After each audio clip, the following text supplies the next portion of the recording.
안녕하세요. 아로랑 테크튜브 아로랑입니다. 오늘은 중국 상해에 있는 갤럭시 플래그십 스토어에 갔다가 조금 당황스러웠던 얘기들, 그리고 늦긴 했지만 갤럭시 S24 시리즈 핸즈온 또 중국 내 반응 어떤지 준비를 해봤는데요.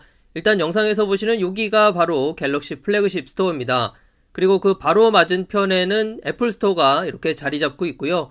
그리고 그 길 건너편에는 화웨이 플래그십 스토어까지, 그러니까 여기가 중국 상해에서도 유동인구가 가장 많은 곳 중에 한 곳인데 바로 그곳에 네노라는 유명 휴대폰 스토어들이 밀집해 있는 그런 곳입니다. 갤럭시 스토어 2층에 가면 마이크로 LED TV를 포함해서 삼성 제품들 전시가 쭉 되어 있고요. 1층에 가면 휴대폰이나 태블릿, 워치 이런 제품들이 전시되어 있습니다.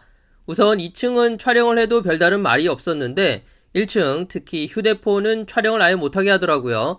왜 못하게 하냐 물었더니 그냥 안 된다라고만 해서, 그래서 사진 비교나 해볼까 싶어서 전시된 S24 울트라로 몇 장 촬영하고, 제가 지금 사용하고 있는 S23 울트라로 사진 비교를 위해 만들어 놓은 미니어처를 촬영하려고 하는데 그것도 금지라는 겁니다. 그러면 S24와 S23 사진 비교는 어떻게 하냐고 물어봤더니 매장에 전시된 S23 울트라로 찍어보고 비교해보라고 하더라고요. 근데 S23 울트라와 S24 울트라가 함께 붙어있는 것도 아니고 4~5m 떨어져 있는 데다가 도난 방지 케이블 때문에 1:1 비교도 어렵지 않냐 또 되물었더니 스텝이 아무 말도 못하더라고요. 그래서 제가 못 찍게 하니까 안 찍어도 나는 상관없지만 앞에 있는 애플 스토어나 화웨이는 다 되는데 유독 갤럭시만 안 되는 이유가 뭔지 궁금하다.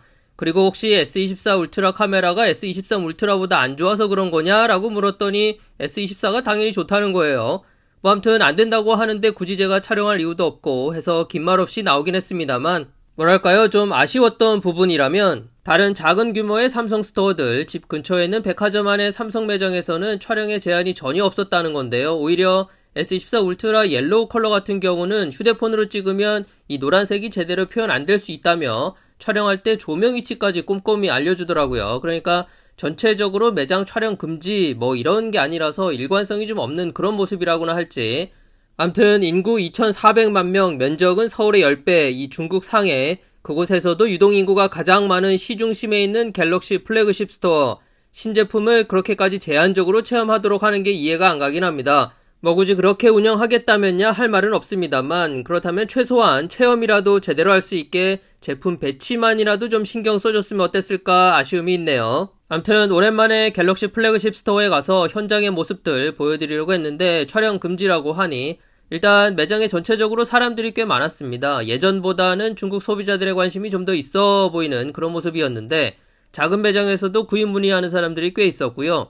온라인 반응도 현재 그렇게 나쁘지 않은 상황입니다만, 아시다시피 중국은 다른 안드로이드 휴대폰들 대안이 너무 많은 시장이고 아이폰이 시장 점유율 1, 2위를 가져가는 그런 시장이기도 하죠.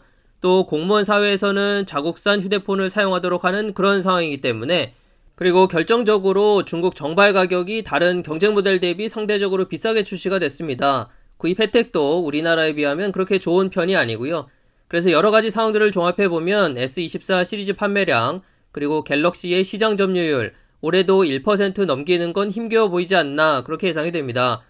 우리나라와는 달리 시리즈 전 모델 모두 스냅드래곤 8 젠3를 탑재하고 출시했음에도 앞서 말씀드린 시장 상황이 뭐 이렇다 보니까요. 참고로 S24 울트라 중국 정발 가격은 256기가 모델 약 180만원, 512기가 모델은 약 200만원, 1테라 모델은 약 236만원입니다.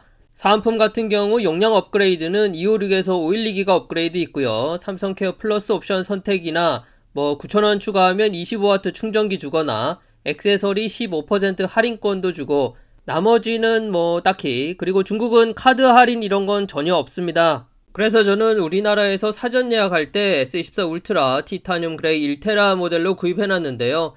2월 말쯤 한국에 들어가면 그때서야 만져볼 수 있을 것 같습니다. 불량 걸리면 안 되는데. 저 오늘은 갤럭시 S24 시리즈 중국에서 만져본 이런저런 얘기들 늦게나마 전해드렸는데요. 디스플레이나 스피커, 카메라, 뭐 이슈가 아주 없는 건 아니지만 전체적으로 괜찮게 나온 것 같다라는 분위기입니다. 다만 중국에서는 최초의 AI 휴대폰이다라는 마케팅은 그다지 먹히는 것 같지는 않고요. 디스플레이 코팅이 좋아진 부분이 가장 회자되는 듯합니다. 카메라 쪽은 아시다시피 중국 브랜드들의 플래그십 경쟁력이 또 상당하기 때문에 S24 울트라 이 카메라로 우위를 가져가는 것은 힘겨워 보입니다.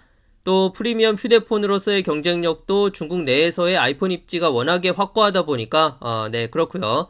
그나저나 테슬라 사이버 트럭이 중국 내에서도 전시가 되기 시작했습니다. 생각보다 크지 않은데 했다가 길이가 길더라고요. 주차 쉽지 않겠다 싶었습니다. 그리고 튼튼해 보인다는 느낌보다는 저는 오히려 가볍다는 인상을 좀 받았는데요. 실버 색상이라 그랬던 건지. 아무튼 중국에서는 일선 대도시 베이징, 상해, 광저우 이런 것보다는 내륙 쪽 산간 지역 이런 데 더 어울리지 않을까. 말씀드린 이 길이 때문에 상해 대부분의 백화점 지하 주차장은 주차가 어려울 것 같고 아파트 단지도 저 정도 사이즈는 힘들겠다 싶어요. 그래도 돈 있는 중국 부자들이야 그냥 구입을 하겠죠. 사이버 트럭은 그렇고 이런 제품이 저는 훨씬 더 끌리던데 어린이용 사이버 쿼드 이거 좋아 보이지 않습니까? 아동용 사이버 트럭도 전시가 되어 있나 싶었는데 그건 없었어요. 참고로 아동용 제품들은 중국에 나오자마자 1초 컷으로 품절이 됐다고 하네요. 아무튼 실제로 보니까 좀 혹 하는 게 좋더라고요. 오늘 준비한 내용은 여기까지입니다. 그럼 저는 다음 영상으로 또 인사드릴게요. 감사합니다.